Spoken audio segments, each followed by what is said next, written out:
Hi, welcome to the channel. Hey, did they just cheat on you for the third time? Did they just bring home another break baby? Are they going back to jail again? Are these deal breakers for you? What's a deal breaker? Let's talk about it.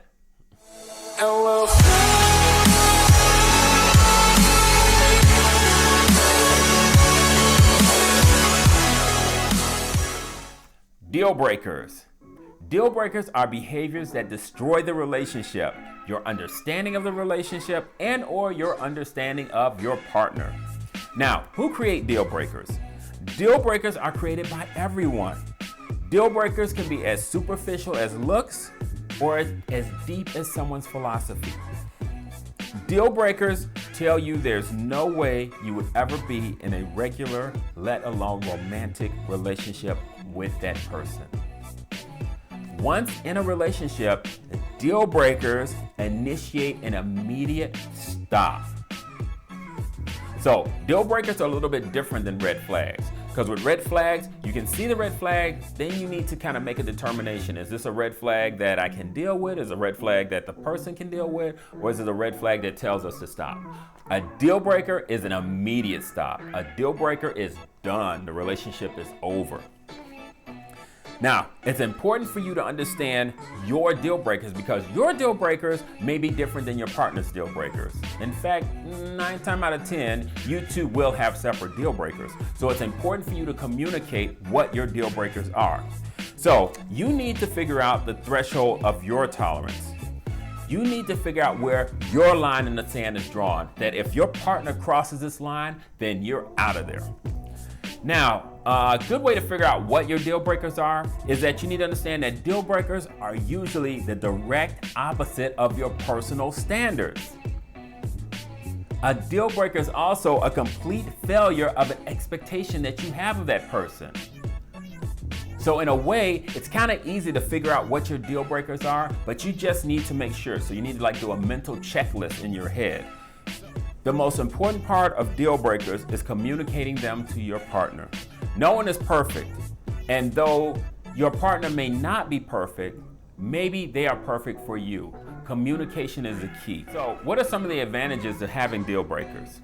Well, with deal breakers, you can screen out people relatively fast before you even develop any type of attachment. So you might want to figure out your deal breakers and screen people before you have sex with them because then you're going to create what are called soul ties. Soul ties bind you to people and makes it even harder to get away from them. With deal breakers, you have a reason to leave an established relationship. In a relationship, what you need to do is define your deal breakers and the 7 pillars of a relationship and the foundation that they rest upon trust. So, what is your deal breaker and accountability? Is it never their fault? Is that your deal breaker? Could it be that they have an addiction and that addiction is just overwhelming? What is your deal breaker and the pillar of character? Do they have an integrity problem where words and actions don't quite meet up? What is your deal breaker in the pillar of communication?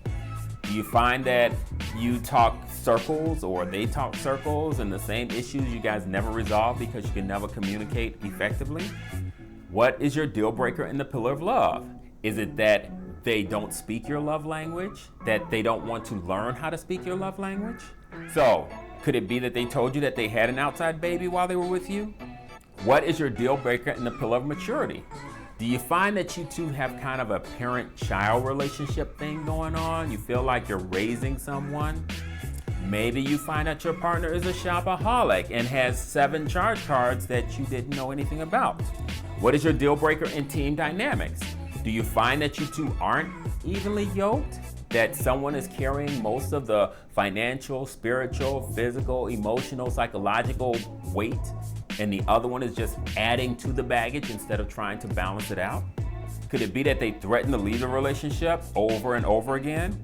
What's your deal breaker in vulnerability? Do you find out that there's a topic that they just will not open up about, that they will not talk about? Could it be that they love street life? What is your deal breaker in trust? Do you find out that they really don't trust you? They spy on you, they control you or manipulate you? Could it be that they cleaned out the bank account? Like I said, is you need to figure out your deal breakers, your line in the sand that when your partner crosses it, the relationship is canceled. So some typical deal breakers for people are abuse in any form, physical, emotional, verbal, or spiritual. Maybe multiple partners when you two are supposed to be in a monogamous relationship. Maybe you find out that they have a separate life. Maybe they have a spouse. Maybe they have children that you didn't know about. Or maybe you find out that they're untrustworthy with your love, with your finances, with your resources. The disadvantages of not knowing your deal breakers is that your partner can do anything. Why? Because there are no deal breakers. There's no behavior that they can exhibit that will make you leave them. Now, unfortunately, some people tend to get that mixed up because they think, okay, well, I'm with them, I love them, I'm supposed to be with them no matter what. Do not fall into that trap, because remember, love should be reciprocal. So if you feel you're loving them, but they're not loving you, and worse, they're exhibiting deal-breaking behavior, then you need to let it be deal-breaking behavior. Another disadvantage to not having deal breakers is there's confusion because you're unsure if you should leave. Well, is this a deal breaker or isn't it a deal breaker? You're going back and forth like something blowing in the wind. And you don't even trust loved ones to tell you like, hey, look, your bank account is zero again. Why are you with them? Also, a disadvantage to not having deal breakers is that your partner can play the fog game, meaning they can drop you into a fog of fear, obligation, and guilt to keep you entwined with them. Why? Because you don't know exactly what a deal breaker actually is. It's important to define your deal breakers in a relationship, using the pillars of a relationship as a guide. Once you are aware of your deal breakers, it's important to communicate them to your partner. Use your deal breakers to make sure that you do not form attachments, bonds, soul ties. If you fail to learn your deal breakers and you fail to communicate your deal breakers to your partner, this opens you up for hurt, disappointment, and possible abuse from other people. Know your deal breakers. Well, that's it for this video. Like, comment, subscribe, and hit that notification bell for when the next one comes out. And I will catch you on the next one. Take care. Tell me pretty lies, look me in the face. Tell me that you love me, even if it's